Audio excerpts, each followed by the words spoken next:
let's get something straight. You probably need more space than you have available to grow enough food to fully divorce from the grocery store. And the more people you got to feed, the more space you need.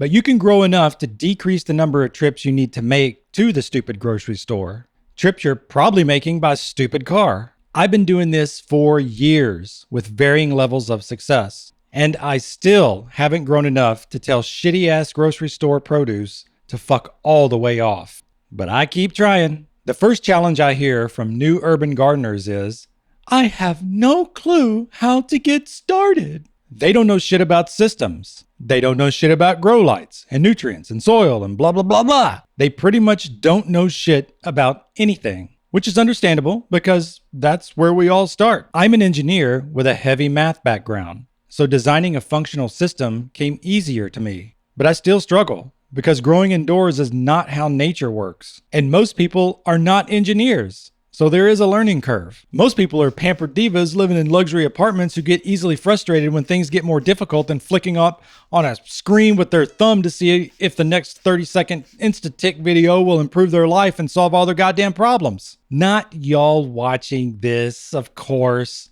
Those other urban gardeners who you don't know. But I'm going to help you out right now. If you're in the I don't know where to start boat, hydroponics can get complex real quick. So I like to keep it dead simple to start. You need a 2-foot by 4-foot space. You need shelves like these from Intermetro. You need LED grow lights that are capable of covering a 2-foot by 4-foot area. You need grow bags. You need coco coir. You need one of these things called an Oya for easy watering. Optional if you don't mind doing it by hand. And you need plants, which I always recommend starting with the easiest thing in the world to grow, leafy greens, aka lettuce or kale or whatever. As long as you have a functioning brain, which y'all do, I know, because you're at least smart enough to be watching my super talented ass. Thank you for knowing that, by the way. You're gonna do great. And if you fail, so what?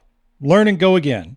That's how everything on Earth works. The second challenge I see from indoor hydroponic newbies is, it looks messy. I get it. I'm a neat freak too. I fucking hate mess. But if you do this right, you won't have to deal with it too much. Yeah, there's gonna be some mess. You're gonna spill. Soil will escape and get all over your nice, shiny, luxury fake wood floors. Especially if you're using coco coir or some other physical loose medium that can spill. And hydroponics requires a lot of water.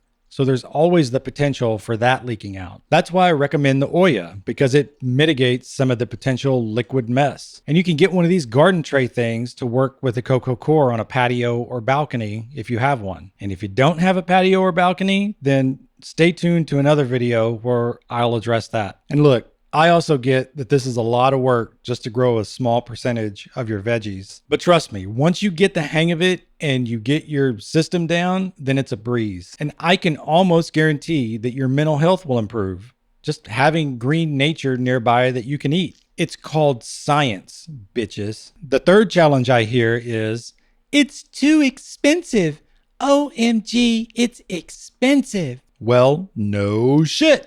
Welcome to consumer capitalism. I've wasted thousands, maybe even hundreds of millions of dollars on hydroponic equipment and gimmicks. I'm embarrassed by how much waste I've produced in this stupid hobby. And it is a hobby, unless you can get to a point where you have a booth at a local farmer's market. But once I got serious about growing my own food, I started getting more efficient at it. I stopped chasing gimmicks and focused on doing things in a repeatable, low effort, effective way. But being expensive is a legitimate concern and one that you should weigh against the benefits. I look at it like this. Growing my own veggies so I can flip the middle finger to big food is only part of the reason I like to do this. The other part is simple satisfaction. It's very fulfilling to grow your own tomatoes from seed to harvest. It's very fulfilling to systemize the operation and almost always have fresh herbs, greens, and veggies within reach. This is hard to comprehend if you've never done it. Plus, being surrounded by nature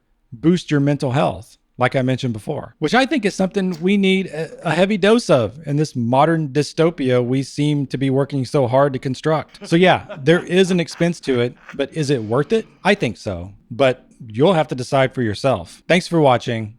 I've been Aaron. This is Hydro Solo. Please subscribe if this tickles your toot hole so you never miss an episode. Also, if you'd like to reach out personally to tell me how awesome I am, please send an electronic message to a-ron@hydrosolo.com with the subject line, "You are incredible," and I'll respond by saying something like, "Thank you for knowing that," because, well, yes, I am that damn good. See you next time. The end, bitch.